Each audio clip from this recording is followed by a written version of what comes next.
I figured out how to change the color to purple, which is my favorite color, so be expecting to see lots of purple coming your way. But not too much because I went in out of order when I was doing chapters. So I'm almost done making videos. So anyways, we are using properties of congruent figures to solve problems. Remember, congruent is same shape and size. Correspondence is a way of matching two or more objects. Corresponding angles, corresponding sides. You might have heard of that before, I don't know. And then I just told you what congruent figures meant. Figures that have the same size and shape. So we are going to be writing a congruence statement for the pair of polygons. This is like true geometry, guys. The first triangle can be named triangle ABC. To complete the congruence statement, the vertices in the second triangle have to be written in order of the correspondence. So if you wrote ABC down for your name of your triangle, so we have triangle ABC, then your second triangle, if you were going to name the other triangle, you would have to name it in the same way. So you would have to name it QRP, because they have to go in the same order of angles, okay? A was 90 degrees, Q was 90 degrees, B was 25 degrees, R was 25 degrees, P was 65 degrees, C was 65 degrees. So you see where we got that? That's what it means to have the second triangle be written in order of the correspondence. It's a long word. Okay, so angle A, I just told you this. Angle A is congruent to angle Q because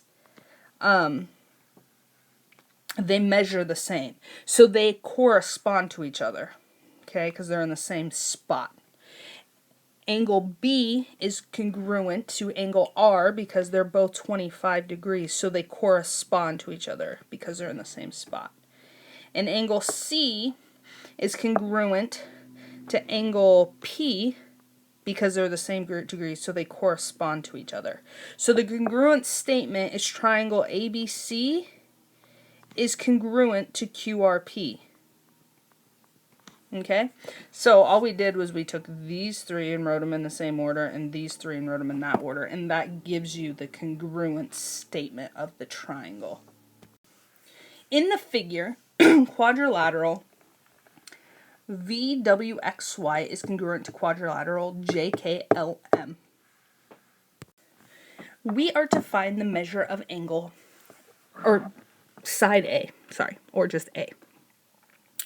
So anyways, looking at this, we can see that WX and KL are corresponding sides. They're in the same place. And because they're congruent, they are equal to each other. So we can see that KL equals 24, and because of that, WX has to equal KL. So we substitute, we know WX is congruent to KL. Oops. So we can say that WX is congruent to KL, and then we can substitute what we know. We know WX is A plus 8, and we know KL is 24, so that's where they got the A plus 8 equals 24. Now we need to solve for A. So we look at our constant, and we do the opposite. It's being added, so we subtract 8 from both sides. These cancel, A comes down, and 24 minus 8 is 16.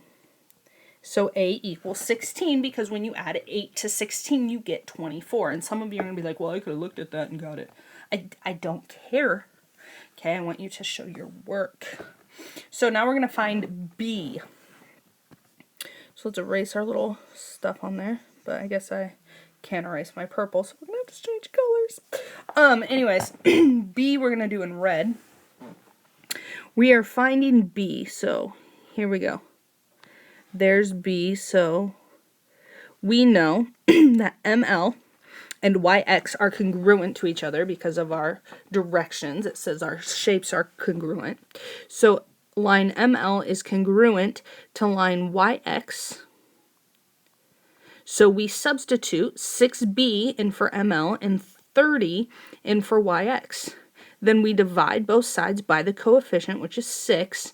Our b comes down, and 30 divided by 6 is 5. And again, you're going to be like, well, I know 6 times 5 is 30. That's not the point. The point is, can you set up your work correctly so when you get to more difficult problems that you have to be able to set this stuff up, you can. Talking with a lot of emphasis there so you know how important this is. Okay. Boop, boop, boop. Let's do a pretty color. I don't know. That color there. Done. All right. So, C. Now we're going to do C. C is right here. Okay? So it's an angle, and it corresponds with 85 degrees. So we know that angle KJM corresponds with angle MVY. Notice I started with both those points, then I went to my vertex, and then I went here on both of them. You have to write them in the same order. That is why I did that. So KJM we know is equal to 5C, and WVY we know is equal to 85. So now we need to divide by the coefficient of 5. These cancel. Our C comes down, and 85 divided by 5 is 17.